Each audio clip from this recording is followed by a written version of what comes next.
Ghost of Tsushima is an upcoming game developed by Sucker Punch Productions, the same guys who brought you the Sly Cooper games and Infamous. My levels of hype for this are off the charts. Just say it out loud with me. An open world RPG set in feudal era Japan where you fight off a Mongol invasion. When I first heard of this a few years ago, my jaw dropped, and I, as well as many others, have been waiting patiently ever since. For 3 bloody years.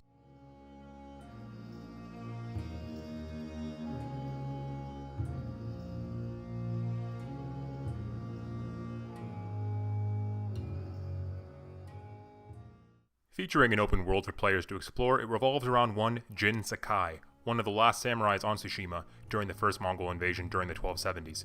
Pretty much anything involving Japanese culture or history will always spark an interest to me. Whether Dragon Ball Z, The Last Samurai, Samurai Warriors, The Wolverine, etc. If it involves Japan, I'm probably going to be there for it. But what is Tsushima? Tsushima is a tiny Japanese island about halfway between Korea and the Japanese mainland. It isn't very big, just a bit smaller land-wise than New York City. Covered in forests and surrounded by the sea, it is a stunningly beautiful place. It has been inhabited by settlers from the Japanese archipelago and the Korean peninsula stretching all the way back to the Jomon period, likely first by the indigenous Jomon people and later the Yayoi immigrants from the Asian mainland, the same ancestors whose DNA make up the admixture of the islands today.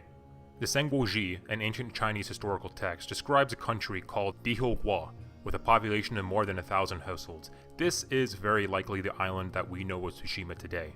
And since the beginning of the early 6th century, Tsushima has been an official province of Japan. Historically administered as its own province, today it is part of the Nagasaki Prefecture. Like its mainland counterparts, it is lacking in natural resources, but unlike the mainland, it has almost no land that can be cultivated for rice farming, and thus its people have historically derived their bounty from the sea, and accordingly, fishing and seafaring are deeply embedded into the culture and history of the people of Tsushima.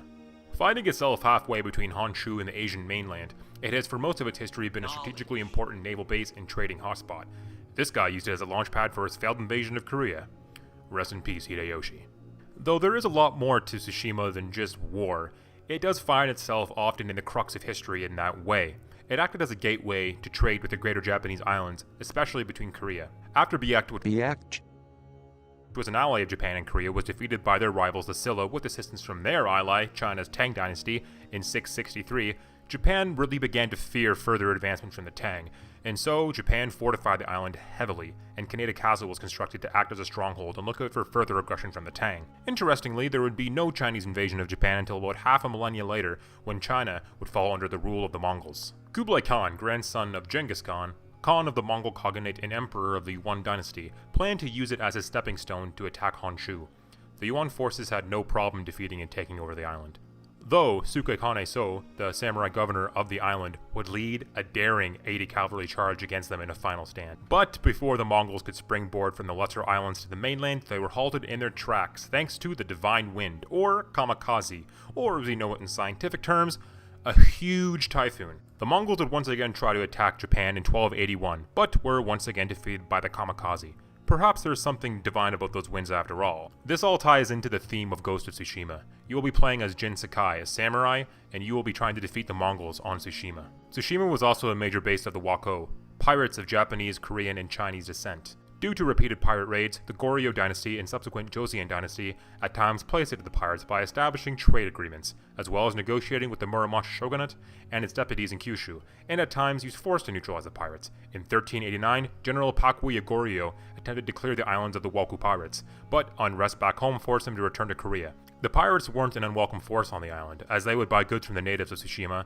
and were overall a boon to trade. This symbiotic relationship allowed the pirates to blend in without too much uproar from the official governors of the island, and there was a fair amount of bribery, of course. Eventually, the pirates became so influential on Tsushima that they took over the entire island in 1418. The problem was that pirates aren't always the most effective fishermen, and they began to starve. After demands for food were rejected by the Koreans, the Waku would increase their raids on Ming China and Joseon Korea. This greatly frustrated King Taejong, as he felt the Japanese shogunate wasn't doing their part to suppress the lawlessness, and so he sent an army of 17,000 and they quickly occupied the island. This obviously didn't sit well with the shogun, and he deployed his own force to take on the Koreans. Eventually, after a few battles, both sides agreed to a peace where in exchange for gaining increased trading privileges with the Joseon, the Ashikaga would put more effort into suppressing pirate activity in the area. Although Tsushima was originally just a single island, it was divided into two in 1671 by a canal to optimize for further trade, and further into three in 1900 by the Meiji government. They were interested in improving the infrastructure of the island and fortifying it, as Japan began to be a major player in the Pacific, with greater goals of Asian expansionism, competing against both Qing China and the encroaching Russian Empire, who themselves had eyes on Tsushima. And in 1861, they demanded year-round landing rights. This led to the Tsushima incident, after the Tokugawa shogunate refused their advances. This was after decades of Russian aggression against the isolationist shogunate.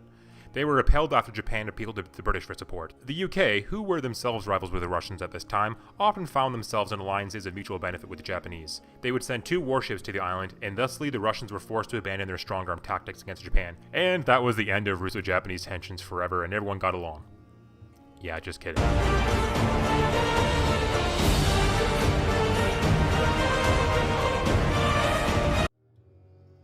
Other than being caught in between the fate of greater powers, the people of Tsushima are famous for their hospitality and amazing seafood. The island is a popular tourist destination for both Korean and mainland Japanese people, and tourism contributes significantly to the local economy. It is home to some really cool wildlife, and if you ever get the chance to check out this hidden gem, you definitely should. The creation story of Tsushima ties into the greater Japanese creation myth. It was one of the 8 original islands created by the Shinto deities Izanagi and Izanami after they dipped a jeweled spear into the chaotic oceans. They would stir about and about, and eventually they raised the spear out of the water, and the residue that dripped from the spear would create the mythical land of Onogoro. And from there, they would get, well, let's just say busy around a heavenly pillar, thus forming the Japanese archipelago as we know it today. Frankly, it's a much cooler origin story than tectonic plates and volcanic island formation, but that's a topic for another video. Well anyways guys, I hope you enjoyed the video. Ghost of Tsushima launches in about a week, and I'm super stoked to play it. And doing all this research on the island was really engaging, and I actually really want to go check the place out whenever I go to Japan next. I've been there twice before, and I had never even heard of the island prior to the announcement of this game. And yeah, consider throwing a like on the video, perhaps subscribing, and cheers. Have a good one.